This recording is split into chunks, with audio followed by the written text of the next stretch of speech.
I wanted to ask you guys a lot of stuff about the music that we've been doing at church, particularly the music videos that we've been doing at church. Um, but before we do that, why don't you guys just kind of introduce yourselves? You could just say like, I don't know, your name and then what you do or what you do at church. Aaron, you can start, and then Alvin, you can go next. Great. I was ready to pass it on to Alvin. Yeah, I'm Aaron. I do worship and AV for SCBC Walnut. Usually you'll see me either on stage doing the iPad monitoring, or I'm upstairs doing the soundboard. And sometimes you see me on violin with Aaron's team. So that's what I do for SCBC Walnut. I'm currently on work break until next month, and so that's kind of why I've been able to punch out a little bit more of the online music worship videos recently, because I just have a lot of free time. Yeah, and it's good to be seeing them. Let's see here. Alvin, go ahead. Yeah, so I'm Alvin, and what I do at FCBC Walnut is, I guess, cello, of course. You guys see me on stage as well, on Aaron's team as well, and sometimes, I guess, play with other teams as well, but not as much.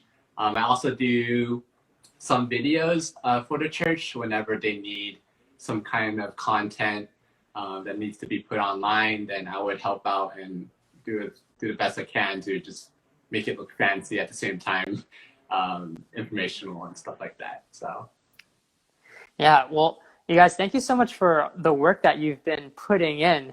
I mean, I think that before, I wouldn't say that AV or like media stuff was neglected or was taken for granted. I wouldn't say that, but I think right now it's very much apparent that it's all in the forefront. And so it's very noticeable. People are paying attention to it. And, I'm sure I speak for everybody when we say we're thankful for it. So thank you so much, guys, for the work that you've been putting in. So recently, this past week, we did like a virtual choir, or you guys had a virtual choir. Now, I'm going to ask you some questions. You can, I guess, talk about the virtual choir, or you can just talk about the week to week, or you can talk about both. I kind of want to know the process behind it. So how about we have that be our first question? What's like your process for making the videos in terms of recording, and even like your workflows, the different tools that you use? Can you explain that for everybody listening? Yeah. Well, first, usually it starts from the worship leader. So in the past couple of weeks, it's been Ray, but the past 2 weeks, me and Matthew have been taking care of it. Basically, what we have to do is we first select our set. We decide what our instrumentation is, and then we generally like to record a demo. And so what the demo is just basically the piano and sometimes someone singing or some cues in the track. And basically that's the file that we send to everyone who's participating in worship that day. And what we do is we tell them, just record with your cell phone, do what you think is the best, right? And they send in the files by a certain day. And then what we do is we piece all those videos together. To do that, I use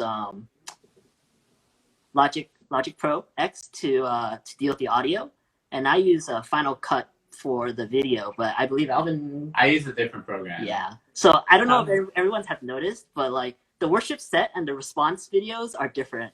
I make the worship sets, and Alvin makes the response videos.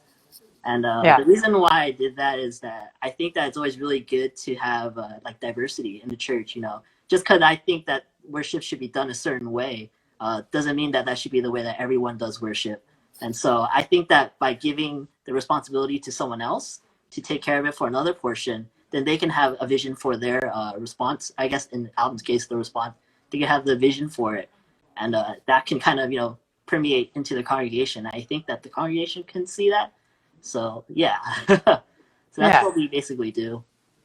Awesome. Alvin, I noticed that the response songs are a little bit more dramatic, or maybe like there's more going on, I want to say, especially with this last one. Maybe you can talk to that and how you put those response songs together, or what you're thinking of when that happens. Oh, well, when I first heard of, I guess, Aaron and Matthew's plan of basically gathering an entire choir, I got really excited because it's more content, right? More footage, and you can play around with so much more footage. And being remote, you see a lot of videos online, like, oh, dude, that looks so cool. With like other churches just compiling bunch of people together, just like basically what our video did, what I tried to do as well. And so I got really excited. And as more of the footage became uploaded online, because basically Aaron and Matthew handle all the communication and stuff like that, get all the footage onto a drive, and then I would have to download that, all those files, whether it be, I guess, 1080p, or I guess 720p, or it's just a bunch of videos. So what typically happens is I have to download all those videos and kind of just stuff it all in my program, which I use is Premiere Pro, and that I basically gather all of these. I guess last time it was about like 20 videos, and so I had to put all those together on my laptop. And there was times where it lagged like crazy. My laptop was kind of like just screaming out loud and kind of so for me it was fun just to like hear everyone's voices again, and compiling that together is to me it's such a blessing, because seeing everyone, I guess, just come together and sing again, and hopefully touch people's heart as well when I release this video. I love doing this, and that's the whole part of the process, despite, I guess, the lag on my laptop. But that's usually the process. Last week was a bit more rough because of all of the footage that we had to gather, and basically the data that my laptop had to handle. So, but overall it was fun. It was fun, and I really enjoyed everyone, and they're basically seeing their passion and just helping out the church and singing. So. Yeah. John just asked us a question. How long do you spend on each video? I don't know. I noticed that sometimes it's not like one take in terms of like the songs at the beginning before the message, right? Like you splice together song by song, right? So maybe how long does it take you to just make the final product? I'm sure that's what he's asking.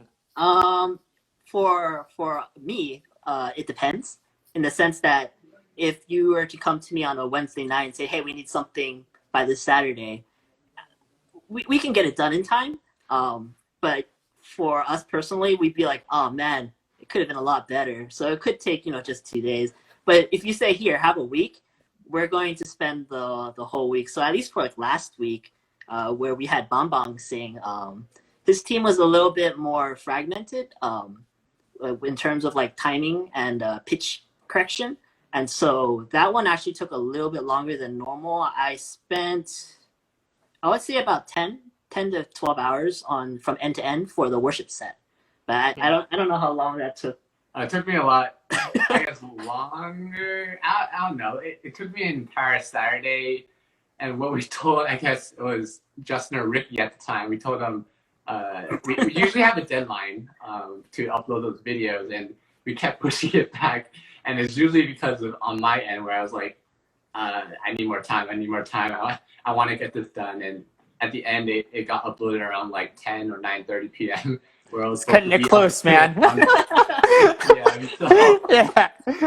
I mean, to be fair to Uncle Bong Bong, though, I believe that was his first time that we saw him on screen during this entire pandemic. And so, as you guys know, and as I know from recording things before, there is a learning curve to all of this. And so I'm assuming that, after maybe more times, if Uncle Bong Bong keeps doing it, then maybe it will be faster in terms of like getting you the video, but also maybe like the quality, we'd expect it to improve too, just from practicing it. But yeah, thanks for putting in the time, you guys. And it is nice seeing the different people, even though there were 20 people in that last one, or at least 20 screens. It was really nice seeing everybody. What would you say are the pros and cons of online worship? Or let's say online music. Yeah, online music. I actually think that the pro is also the con, is that when you do online worship, it's rough on the musicians, because they have to see themselves really close up. They have to listen to themselves really close up.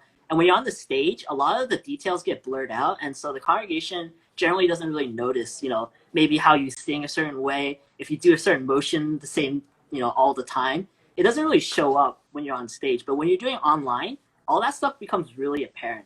And so while that could be really intimidating and scary, and frankly, probably some people will probably see it like, oh my gosh, this is really bad. And that's a danger, and that's probably one of the cons of it. But at the same time, I think that because you're so close to the camera, because your voice is so close to your congregation's ears, they actually really hear your heart a lot better than you would be on the stage. And so it's kind of like a double-edged sword where you're able to help the congregation a lot more in your musicality. At the same time, if you don't keep that in check, you're going to hurt people a lot more with it. So I think that's probably the biggest pro and con of online music industry, I guess. That's really good. Alvin, any thoughts? I don't really have any thoughts. I think what Aaron pretty much covered my thoughts as well. It's mainly just basically if you're on stage, when you make a mistake, it kind of gets brushed off. But at the same time, when you're recording everything, you're so, I guess, for me personally, I would get pretty nitpicky about hearing myself, or when I hear myself again, I'd be like, oh, this sounds horrible, I'll redo it again, even though if I were to perform it on stage, it'll be, I guess people won't really hear it. But I think that's the pro, is that you improve that way. You recognize what your weaknesses are, and you can improve off that. But at the same time, you don't want to overcommit, I guess, in just, or being a perfectionist in a sense. So again, that is pros and cons, what this Aaron said. So, okay, I want to go a little bit deeper into what you guys are talking about in terms of listening really closely. I know that when we were meeting on Sundays, you guys did hear like the mixes, or at least Aaron, I know you did. Now that you guys are like paying really close attention, I'm assuming you guys are like, listening really intently. I know that our congregation, maybe we listen to it like once, and maybe it's just on like the TV or on our iPhones or something. So it's not like we're like listening like to in-ears or anything. But for you guys are listening really close, really intently. Really? What have you learned? And I don't know if people realize this, but I'm sure the musicians, they do multiple takes, or sometimes it's just not perfect and they just have to send it in. What have you guys realized after listening to it really closely? So you want the dirt? You want the musician? I mean, I think you guys just have a different perspective than maybe like the average worshiper. It's actually really the small things that really encourage me. Like, I saw Bonbon's video. Bonbon didn't name his videos. He just dropped them into the drive. So nice. Yeah. It's like IMG 1001 and then 1005. Yeah, you guys will figure it out. Yeah. But I kind of thought through a little bit. I'm like, oh my gosh, he did more than 20 takes. Wow. I am, I get really encouraged to hear that or see that, really, because I've noticed the files have at least incremented 20 times. And when I see that, I realize that they did it, and they thought, no, this is not good enough for the church. The church deserves better, and they do it again until they think that is something that the church can have. And so when I see the small things from like the worship team, when they do those kinds of things, or even the AV team where they're like, yeah, it's no problem, send it to us late. I know they're probably like, I wonder if I could render this in time, Yeah. I know that everyone in the workflow has a heart to serve, because now that I'm kind of in the middle between the two of them, I see how people put their hearts into it. And it's the same with like people singing, like when you solo their track and you only hear the voice, sometimes like the 20 tracker, there are very It was my first time seeing you. Hearing myself he was one of them. But yeah, when you hear them sing, they have heart, even though they're not in tune or in rhythm, they have heart. And I realized that it's actually really encouraging to hear that more than someone who sings really well, because the heart really shows. I think that's the really cool thing about online worship, is that the congregation gets to see the team's heart, at the very raw, it's in a very raw way. So Yeah, yeah. Man, that's really good. Alvin, would you like to add anything? I mean, Aaron gets most of the dirt, I guess. He listens, he does all the audio edits and basically cleaning up, and so what I only hear is, I guess, myself or what I record, and then what he gives me is just the audio, and cleaned up audio for me just to chug into the video for a final edit. So yeah, not much dirt there, but Aaron pretty much said everything. So Well, thank you so much for doing that, even sifting through 20 takes just to find the right one. I want to end maybe with this. How would you like to encourage the church in terms of moving forward with this? Obviously, you guys heard the most recent announcement where we're not going to be returning to church this week. So it looks like online worship is going to be happening for a good amount of time still. What would you say to encourage those of us who are trying to worship together at home? Well, I can also answer John's question a little bit. Oh, too. Yeah, go ahead and do John's question. Yeah. I can do both. I see it there. Yeah. John says, as worship leaders, what do you miss most about worshiping in person? I think something that, as a worship, I guess, member, I wouldn't call it a leader, but, as a worship member, music is kind of something that's like an unspoken dialogue. And so there's a lot of adapting that happens in rehearsal and on the stage. You realize that certain musicians realize what you're doing and they're doing something else to complement what you're doing, or they realize that they need to follow you, and so you have to lead them. There's a lot of dialogue that happens with live music that you don't really get when you play to a click track. So I think it's I miss that a lot, because when you're encouraged by the cajon to build, you really build. And when the strings have the ability to encourage the vocals to belch, then the vocals belch. There's a lot of encouraging that happens on the stage and in the congregation. I think that online worship kind of robs us of the ability to do that. And I think that's the part that I miss the most about worshiping online.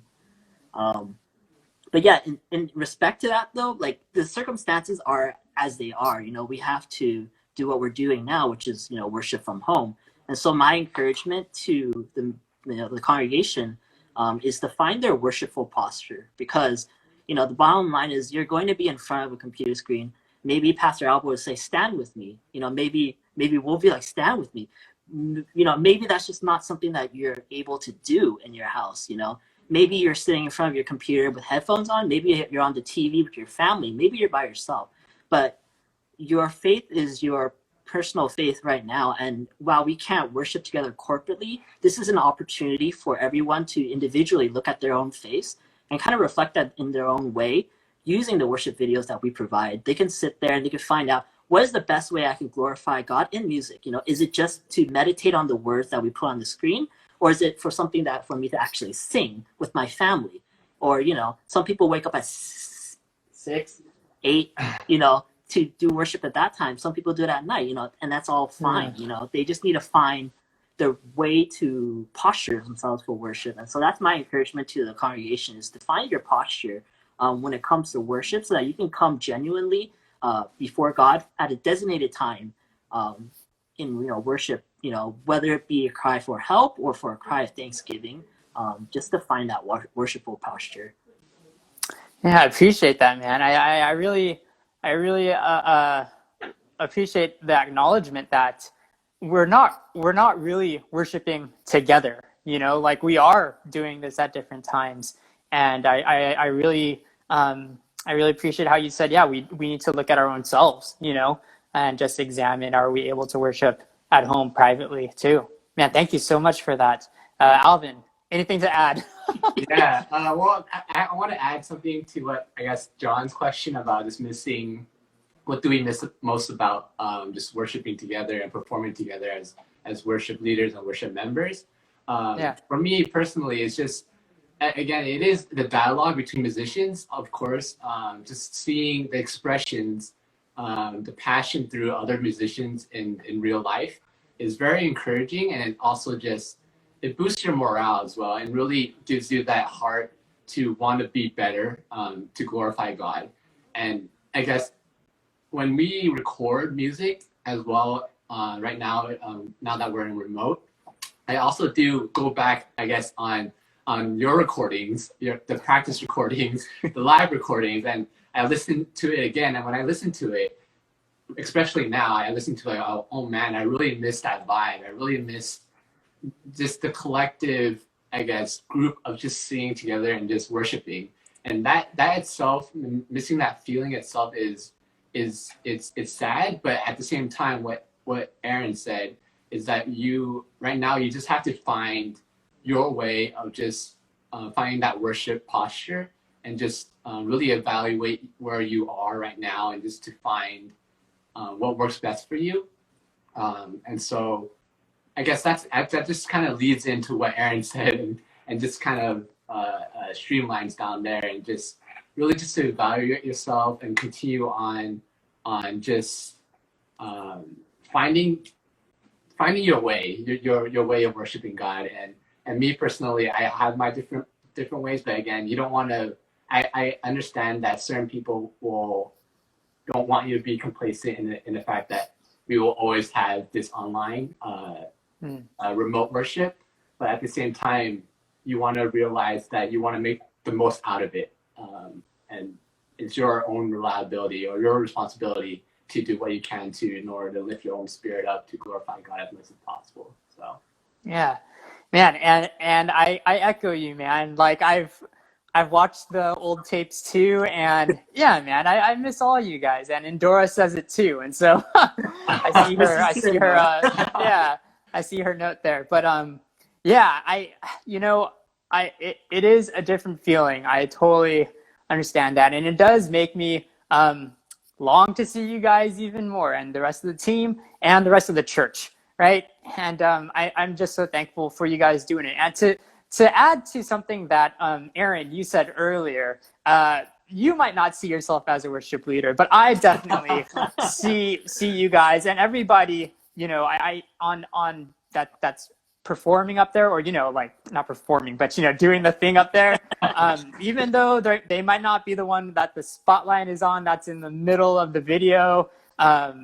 No, you guys are all leading us, and even you guys from behind the scenes, paving the way, making a way for us to try to hold together during this time. Thank you so much for the work that you put in and for taking the time to do this interview. Oh, yeah. You make a good point. Our team hasn't been on the online worship yet, but that will be for a different conversation. We'll have to talk about that another time. But hey, guys, thanks so much for taking this call. Okay. I'll talk to you guys soon. Okay, see ya. thank you. Bye, guys. Bye. Bye. Bye.